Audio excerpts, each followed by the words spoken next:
Salam saudara, kali ini kita masuk dalam renungan mengenai tentang bertema air.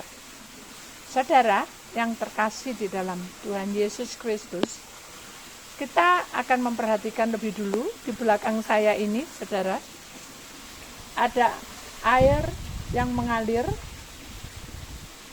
berbunyi seperti bernada memuji Tuhan. Tapi kita bicara di sini mengenai tentang air. Satu kehidupan yang kita mulai berpikir, saudara, bahwa hidup manusia tidak bisa hidup tanpa air. Ya. Dan hari ini kita akan membaca banyak firman Tuhan mengenai tentang air. Kita akan perhatikan di dalam Yohanes pasal 4 ayat yang ke-10. Jawab Yesus kepadanya, "Jikalau engkau tahu tentang karunia Allah dan siapakah dia yang berkata kepadamu, berikanlah aku minum. Niscaya engkau telah meminta kepadanya dan dia telah memberikan kepadamu air hidup." Ingat kisah ini di mana seorang perempuan yang sedang menimba di sumur Yakub dan Tuhan minta airnya, dan firman ini akan menjadi kenyataan dalam kehidupan kita. Selama kita memiliki Tuhan dan kita menyerahkan hidup kita kepadanya, maka air hidup itu akan mengalir di dalam tubuh roh jiwa kita. Ada satu firman Tuhan juga, saudara, yang dikatakan di sini, Yohanes 4 ayat 14, "Tetapi barang siapa minum air yang akan kuberikan kepadanya, ia tidak akan haus untuk selama-lamanya. Sebaliknya air yang akan kuberikan kepadanya akan menjadi mata air di dalam dirinya, yang terus-menerus memancar sampai kepada hidup yang kekal." Jadi sangat jelas sekali bahwa Tuhan memberikan kehidupan pada kita seperti air yang mengalir. Kita akan perhatikan lagi, saudara, di dalam satu kisah di sini, Yohanes 4 ayat 46. Maka Yesus kembali lagi ke Kana Galilea, di mana ia membuat air menjadi anggur. Dan di Kapernaum ada seorang pegawai istana, anaknya sedang sakit. Ingat, saudara, kita bicara tentang air menjadi anggur, saudara, di mana mujizat Tuhan pertama kali diadakan di perkawinan, saudara, di mana air anggur habis dan Ibu Yesus yang memerintahkan Tuhan, tapi Tuhan berkata hanya kehendak Bapa aja yang terjadi. Nah, itu yang kita pelajari, saudara, bahwa kita bisa meminta berkat, kita bisa mengucapkan syukur, kita meminta, tetapi semuanya itu harus atas kehendaknya. Jadi kalau sudah waktunya pasti akan diberikan. Kemudian, saudara, satu lagi yang saudara harus perlu ketahui, mengapa di sini dikatakan ada seorang pegawai istana anaknya sedang sakit. Tuhan tidak perlu datang ke sana, tapi Tuhan melihat isi hati daripada seorang pegawai istana ini. Dia betul-betul percaya, maka kuasa Tuhan mengalir, anak itu sembuh. Nah, itu artinya adalah walaupun Tuhan itu adalah air hidup, saudara harus tahu bahwa perjalanan itu atas kehendaknya. Satu. Kedua, kalau Tuhan sudah memerintahkan dan Tuhan melihat isi hati kita, maka itu akan terjadi mujizat dalam hidup kita. Jadi, saudara, kita harus tahu bahwa Tuhan tidak pernah membiarkan kita sedetik pun.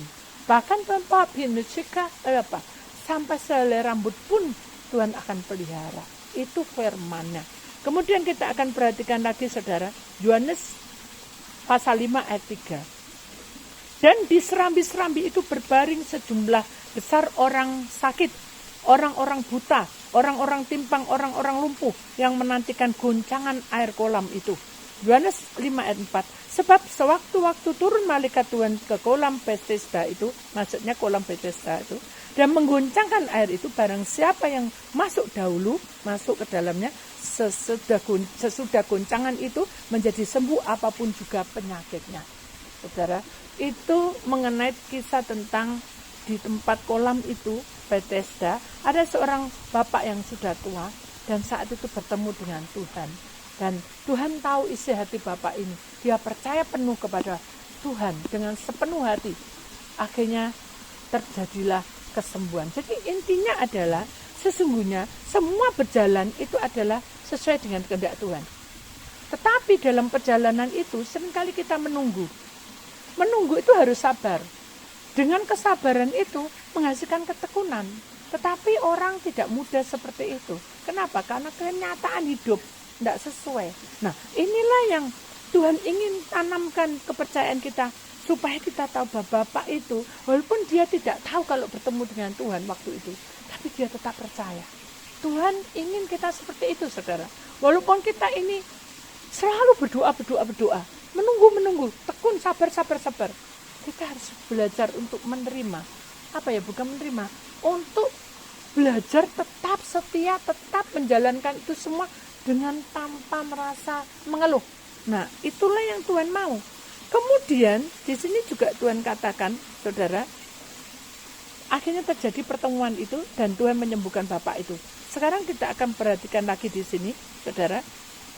Di dalam satu firman Tuhan yang sangat jelas juga dikatakan bahwa hidup kita ini sebagai orang-orang pilihannya, kita tidak bisa berjalan hanya asal berjalan. Tapi kita harus bertemu di mana Tuhan akan membentuk setiap pribadi kita menjadi orang pilihannya. Kita akan melihat satu ayat, saudara, yang kita ingat betul bahwa ayat ini akan mengangkat kita untuk menuju kebenaran. Ya. Di dalam kitab Wahyu, saudara, kita perhatikan baik-baik. Wahyu 21 ayat 4. Dan ia akan menghapus segala air mata dari mata mereka. Mau tidak akan ada lagi. Tidak ada lagi pergabungan atau rantap tangis atau duka cita. Sebab segala sesuatu yang lama itu telah berlalu. Jadi walaupun kita dengan cucuran air mata, Tuhan itu tidak akan melepaskan kita. Setiap tetesan air mata itu akan ditampung dalam kehidupannya dan dipersembahkan kepada Bapa. Jadi kita harus tahu bahwa Tuhan akan memberikan sungai kehidupan itu kepada kita. Seperti dalam kitab Wahyu pasal 22 ayat 1. Lalu ia menunjukkan kepadaku sungai air kehidupan yang jernih bagikan kristal yang mengalir keluar dari tata Allah dan tata anak domba. Itu, saudara. Jadi pada intinya semua yang sudah terjadi, semua yang kita alami, semua yang kita hadapi, semua yang kita doakan, semua yang kita tunggu-tunggu, semuanya itu pasti ada jalan keluarnya. Yang penting kita tahu bahwa Tuhan adalah sumber kehidupan, air kehidupan yang tidak pernah berhenti. Dia akan mengeluarkan sumber mata air yang tidak pernah berhenti. Itulah firman Tuhan, saudara, renungannya. Tuhan pasti memberkati saudara semua. Shalom.